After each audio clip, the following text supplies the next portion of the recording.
Thanks. Let's give it up for Cole. He's giving tours of his bus later on, but he says you have to bring your own bag. So I am divorced. Thanks. I wanted kids, and she was like, I want, not you. But you know what? Like she said, she wanted kids, and I can empathize with her because it's really difficult to tell someone that you've changed your mind on something so important. But the way that she did it is we were watching How I Met Your Mother, and she turns to me and is like, you know what? I don't think I want kids. And in my mind, I heard an older version of me say, and kids, that's not how I met your mother. She was 11 years younger than me, and I had agreed to pay for her medical school. And so when she told me that she didn't want to have kids, I was like, well, we're gonna have to get a divorce. And she's like, well, that's surprising because you've already put one kid through college. And so my divorce attorney came to me and was like, I got a great deal for you.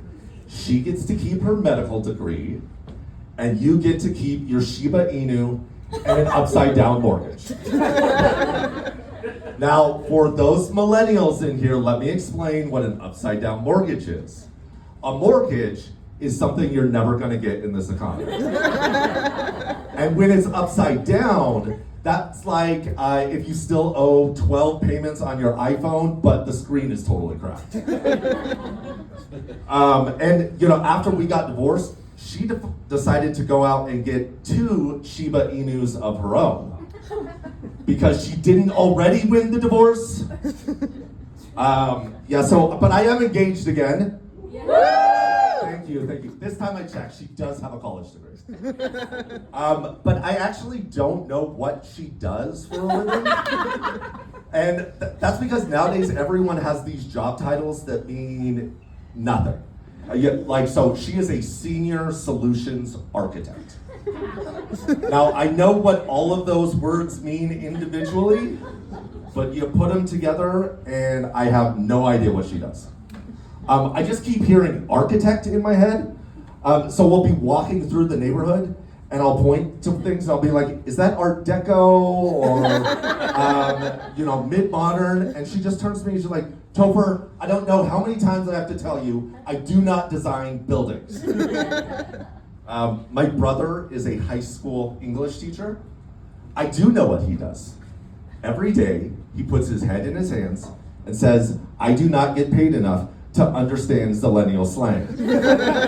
He's like, I just figured out what bet and riz is, and now I've got to figure out what gat is.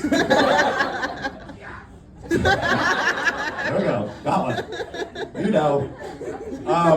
But I feel like with our job titles that maybe like it'd be better to understand like how experienced you are if you had like something similar like a karate color to associate it. So if you go to you go to the coffee shop and you get a really nice latte with a really cool foam looking leaf on top of it, you're like, yeah, that barista, she's got to be a black belt.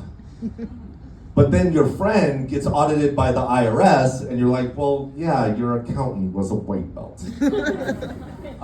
Or I kind of probably would have known if my ex's lawyer, was owned the dojo and was a sensei, and my lawyer was practicing backstraight brawling.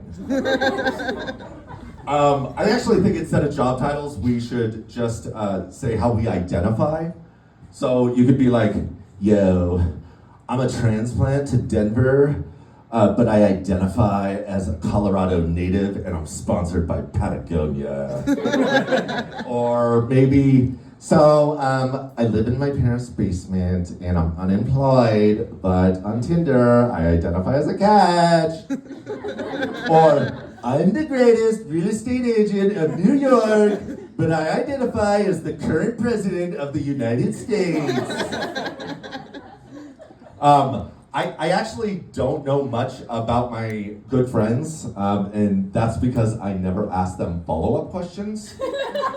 I have a friend, Lulu, who he was just introduced as Lulu, and I never thought to ask him differently because my name is Topher.